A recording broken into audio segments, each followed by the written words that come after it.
Hello friends, నేను doctor Naveen Kumar, A1 laparoscopy hospital నుంచి Vizag. So ఈరోజు మనం లాప్రోస్కోపీ గురించి కొన్ని విషయాలు తెలుసుకుందాం.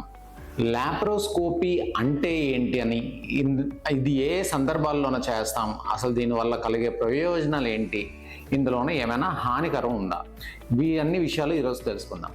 లాప్రోస్కోపీ అనేది రెండు పదాల నుంచి తీయబడింది. లాపరోస్ అంటే పొట్ట లేదా ఉదరం, స్కోపీ అంటే కెమెరాతో చేసే ఒక ప్రొసీజర్ లేదా ఆపరేషన్. సో లాప్రోస్కోపీ అంటే ఒక కెమెరాతో పొట్టలోన ఏదైనా ఒక ఆపరేషన్ చేయడాన్ని లాప్రోస్కోపీ అంటాం. దీనివల్ల మనం అర్థం చేసుకోవాల్సింది ఏంటి అంటే, పొట్టలోన జరిగే ఆపరేషన్లు మాత్రమే లాప్రోస్కోపీతో చేయబడచ్చు.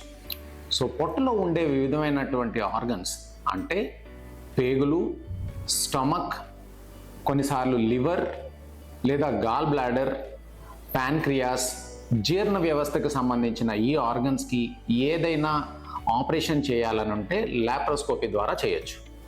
అలాగే కొన్ని గైనకలాజికల్ ఆర్గన్స్ కూడా ఉంటాయి. అంటే గర్భసంచి లేదా యూటరస్, అండాశయాలు లేదా ఓవరీ, ఫెల్లోపియన్ ట్యూబ్స్, ఇవన్నిటినీ కూడాను లాప్రోస్కోపీ ద్వారా ఏదైనా సర్జరీ అవసరమైతే వాటిని సరిచేయచ్చు. ఇవి కాకుండా కొన్నిసార్లు హెర్నియా లేదా కిడ్నీల ఆపరేషన్లు కూడాను లాప్రోస్కోపీ ద్వారా చేయొచ్చు. సో వన్స్ పొట్టలోనికి వెళ్ళిన తర్వాత అందులోపలికి ఒక కెమెరాని, మరికొన్ని ఇన్స్ట్రుమెంట్స్ని పొట్టలోనికి చిన్న చిన్న కన్నాలు చేసి, వాటి ద్వారా చాలా సన్నగా ఉంటాయి ఈ ఇన్స్ట్రుమెంట్స్, వాటిని పంపించి ఒక కెమెరా యొక్క సహాయంతో ఈ పర్టికులర్ ప్రొసీజర్ లేదా ఆపరేషన్ని చేయడం జరుగుతుంది. సో ఇందులో మనం అర్థం చేసుకోవాల్సింది ఏంటి అంటే, లాప్రోస్కోపీ చేసేటప్పుడు పొట్టలోనికి వెళ్తాము కానీ పొట్టని కట్ చేయం. సో దీనివల్ల ఈ లాప్రోస్కోపీ ద్వారా చాలా లాభం అనేది ఉంటుంది. ఎప్పుడైనా పొట్ట ఆపరేషన్లు చేసేటప్పుడు పెయిన్ అనేది స్కిన్ లేదా పెరిటోనియం అంటాం, వీటిని కట్ చేయడం వల్ల వస్తుంది. ఇది వరకు పూర్వకాలంలో పొట్ట ఆపరేషన్లన్నీ పొట్టని ఓపెన్ చేసి తద్వారా ఆపరేషన్ చేసేవాళ్ళం. కానీ ఇప్పుడు లాప్రోస్కోపీ వచ్చిన తర్వాత స్కిన్ కట్ చేయకుండా ఇన్స్ట్రుమెంట్స్ లోపలికి పంపించడం వల్ల సో ఇదే ఆపరేషన్స్ పెయిన్ లేకుండా చేయడం జరుగుతుంది. కొద్ది సంవత్సరాల క్రితం వరకు సరైన ఎక్విప్మెంట్ లేకపోవడం వల్ల లాప్రోస్కోపీతో సర్జరీ చేయడం కొంచెం కష్టంగానే ఉండేది. కానీ ఇవాళ సైంటిఫిక్ అడ్వాన్సెస్తో ప్రతి ఒక్క టాస్క్కి ఒక్కొక్క ఇన్స్ట్రుమెంట్ ఉంటుంది.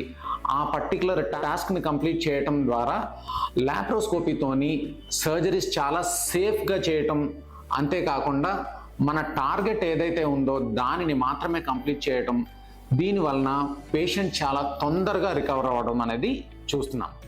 సో అసలు ఈ లాప్రోస్కోపీ ఎలా చేస్తారు? సో యూజువల్లీ మేము పేషెంట్స్ని ముందు రోజు నైట్ అడ్మిట్ చేసుకుంటాం, లేదా అదే రోజు మార్నింగ్ పేషెంట్ హాస్పిటల్కి అడ్మిట్ చేసుకొని వారికి కావాల్సిన రక్త పరీక్షలు ఎనస్థీషియా డాక్టర్ గారు చూడటం, వీళ్ళకి సేఫ్గా సర్జరీ చేయొచ్చా లేదా అనేది మేము అసెస్ చేసుకున్న తర్వాత ఆపరేషన్లు అన్నిటిలోనూ జనరల్ ఎనస్థీషియా ఇస్తాం. అంటే పేషెంట్ని పూర్తిగా మత్తులోకి తీసుకొని వెళ్ళి వాళ్ళకి స్పృహ లేకుండా, ఏమాత్రం నొప్పి లేకుండా వాళ్ళని పూర్తిగా పడుకోబెట్టి జనరల్ ఎనస్థీషియా ఇచ్చిన తర్వాత అబ్డామిన్లోనికి కొంత ఎయిర్ని పంపించడం అనేది జరుగుతుంది. సో దీని వలన కొంత వర్కింగ్ స్పేస్ అంటే గ్యాప్ ఏర్పడి మనం ఈ ఇన్స్ట్రుమెంట్స్ని పెట్టడానికి కొంత స్పేస్ వస్తుంది.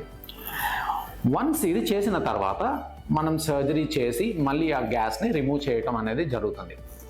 వన్స్ సర్జరీ కంప్లీట్ అయిన తర్వాత ఒక 4 to 6 hours తర్వాత పేషెంట్ నోటి ద్వారా వాటర్ తీసుకోవటం లేదా లిక్విడ్స్ తీసుకోవడం అనేది స్టార్ట్ చేస్తారు. అండ్ పెయిన్ ఉండదు కాబట్టి ఒక 8 to 10 hours అంటే ఉదయం సర్జరీ స్టార్ట్ చేస్తే సాయంత్రంకి లెగిసి నడవగలటం, లేదా సాయంత్రం సర్జరీ చేస్తే నెక్స్ట్ డే మార్నింగ్ కల్లాను లెగిసి నడవగలటం చేస్తారు. యూజువల్లీ సింపుల్ సర్జరీస్కి the very next day patient ఇంటికి వెళ్ళడం లేదా డిశ్చార్జ్ చేయడం అనేది జరుగుతుంది. సో సర్జరీ చేసేటప్పుడు కూడాను లాప్రోస్కోపీ ద్వారా చేయటంలో యూజువల్లీ బ్లడ్ లాస్ అనేది చాలా తక్కువ. అండ్ ఇందులోన మ్యాగ్నిఫికేషన్ అంటాం, మనం సాధారణంగా మనం కంటితో చూసేదానికన్నా లాప్రోస్కోపీ కెమెరాతో చూసే చిన్న చిన్న ఆర్గన్స్, చిన్న బ్లడ్ వెజల్స్ కూడాను చాలా క్లియర్గా కనిపిస్తాయి. కాబట్టి మనం సర్జరీ చాలా ప్రిసైజ్గా చేయగలుగుతాం. దీని వల్లనే పేషెంట్కి సైడ్ ఎఫెక్ట్స్ లేదా పోస్ట్ ఆపరేటివ్ ప్రాబ్లమ్స్ తక్కువ ఉంటాయి అండ్ పోస్ట్ ఆపరేటివ్ రికవరీ కూడాను చాలా తొందరగా ఉంటుంది వీళ్ళలో. సో ఇనీషియల్ ఫ్యూ కేసెస్లోన సర్జన్కి చేయటం లాప్రోస్కోపీ కొంచెం కష్టమే అనిపించినా ఆఫ్టర్ ఏ ఫ్యూ కేసెస్, ఒక 50 to 100 కేసెస్ చేసిన తర్వాత లాప్రోస్కోపీ చేయడానికే సర్జన్స్ కూడా ఇష్టపడతారు, looking at the patient results and their comfort. అసలు లాప్రోస్కోపీ అయిన తర్వాత అసలు కేర్ ఎలాగ తీసుకోవాలి? లాప్రోస్కోపీ చేసిన తర్వాత యూజువల్లీ పేషెంట్స్ ఫస్ట్ డే నుంచే నార్మల్ డైట్ తీసుకోగలుగుతారు, హ్యాపీగా లేచి నడవగలుగుతుంటారు, వారి చిన్న చిన్న పనులు కూడా చేసుకోగలుగుతారు. వీళ్ళకి స్టిచెస్ కట్ చేయటం అనేది జనరల్గా ఉండదు. సో వీళ్ళు ఫస్ట్ ఆర్ సెకండ్ డే నుంచి స్నానం చేయటం, వూండ్ పై పెద్ద కేర్ అవసరం లేకపోవటం, దానివలన వీళ్ళ యొక్క నార్మల్ యాక్టివిటీస్ సెకండ్ డే నుంచే చేసుకోగలుగుతారు. అండ్ ఒక్కసారి రివ్యూకి చూస్తాం పేషెంట్ని యూజువల్లీ 5 to 7 days తర్వాత, and that completes the entire treatment and follow up.